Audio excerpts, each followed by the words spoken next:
Hi!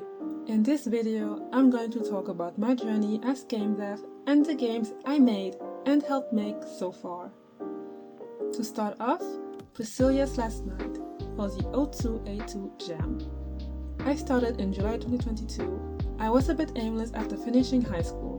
Spent most of my days watching YouTube and learning code, mostly to find a job in web design.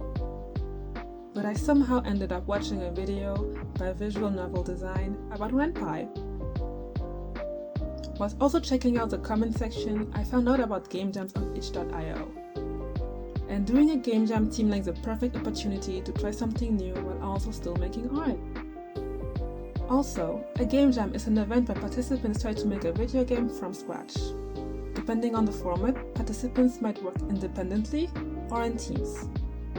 The event duration usually ranges from 24 to 72 hours. Participants are generally programmers, game designers, artists, writers, and others in game development related fields. Depending on the jam, there are also themes and limitations, like only one of any assets, one background, one sprite, 1,000 words, one audio track, one voice actor. Only one of any asset. The second game is 𝗀𝗀𝗱𝗶𝗀𝗀 from 𝗀𝗀𝗀𝗀𝗀. I enjoyed my solo experience and thought it would be nice to join a team as an artist. Hopefully even sprite artist. I ended up joining a team as the background artist. I learned from that experience that 4 backgrounds in a month was absolutely not doable for me. The quality of them still to this day sadden me, as I know I could have done a better job. The third game, 𝗰𝗿𝗶𝗶𝗀𝗀, was the 𝗀𝗀𝗱𝗀𝗀 jam. A simple game. I tried my hand at 𝗰𝗶𝗶𝗀𝗀's animation language. Nothing too fancy, but a learning experience nonetheless. The fourth game is the succubus won't fuck me for the 𝗀𝗱 jam. The latest game I've released back in January for the 𝗀𝗱 jam on 𝗀𝗏.io. You go to sleep and wake up with a succubus over you. I learned about styling and completely changing up the look of save slots. I was quite proud of the final look. I'm also planning on making a tutorial about it one day, someday, soon. The fifth game, Lighthouse Keeper. The first game I ever worked on as a programmer, and the first time I had to implement minigames in 𝗰𝗶𝗶𝗀𝗀. It was a bit anxiety-inducing at first, but I learned quite a bit about drag and drops and timing bars. Sixth game, A Queen's Final Stance, for the 𝗀𝗀𝗱𝗀𝗀 jam. I'm never cutting dialogue lines ever again. Today I have to hire voice actors for my own games.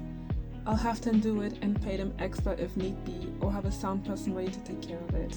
It was a grueling experience. My situation also didn't make it better at the time because I had to work and also take care of other things at the same time. So cutting dialogue lines on top of everything else, even though I didn't know much about the audio system in 𝗰𝗶𝗶𝗀𝗀. Well, it was an experience, and now I know how to do it, but it doesn't mean I want to do it ever again. That experience left me scarred about cutting voice lines. I really hope I don't ever have to do it again. But it was fun. The game is fun. I'd recommend playing it. And 2 current games I'm still working on. One is for the winter game jam going on right now, and possibly my last game jam. I enjoyed helping out and meeting new people, but I've had way more ideas on my own, and learning and coding for myself just seems way more fun to me. I still want to help other solo game devs where I can, which is why hopefully piinkpuddiin will do just that. And the second game I'm also still working on, as the programmer too, which, if I get a specific part of the code working, I will start calling myself with confidence an intermediate programmer.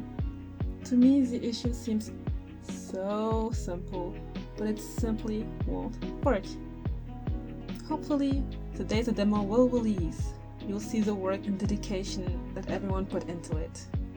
But there are still a few more games, a few more work in progresses that might not see the day of light anytime soon, so I thought, why not share them here with you guys? So, you are so nice. was an attempt to write a toxic, positive main character.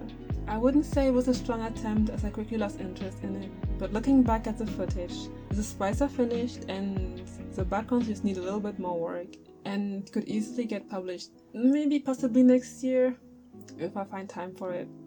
But I do enjoy the concept vaguely.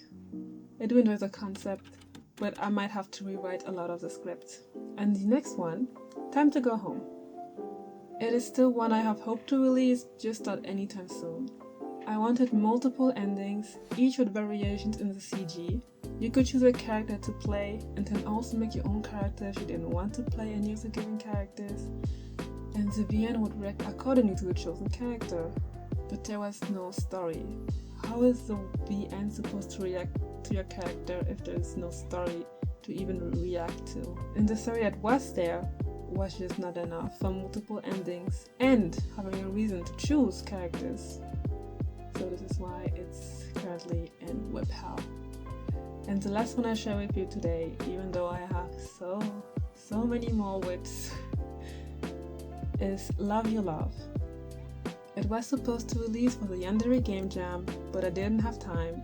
Then I tried to have it finished for 𝗀𝗲𝗱𝗀𝗀 Game Jam, but I didn't. Then I wanted to rewrite it into a whole new game to make it into a 3D VN with Godot, and it also did not happen.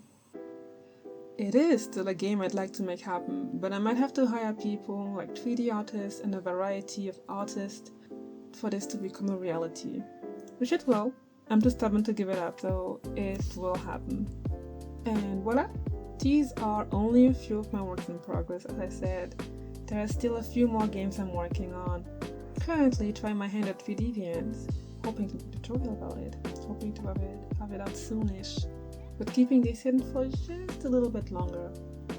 And that's it. Thank you for watching and have a good rest of your day. Bye bye.